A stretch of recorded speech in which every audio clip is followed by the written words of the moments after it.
पोहोचू लागला. प्रत्येक स्तरातून क्रांती संग्रामाचे सेनानी उभे राहू लागले. अनंत भालेराव, गोविंदभाई श्रॉफ,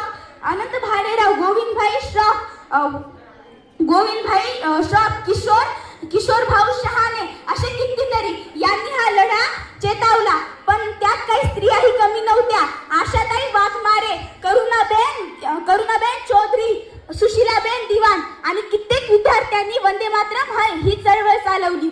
यांचे प्रत्येक जण जीवाची बाजी लावून लढत होता. यांच्या संग्रामाचं मोल काढणं इतकं शक्य नाहीये. सर्व जनतेने निजामाविरुद्ध आपला रोष व्यक्त केला.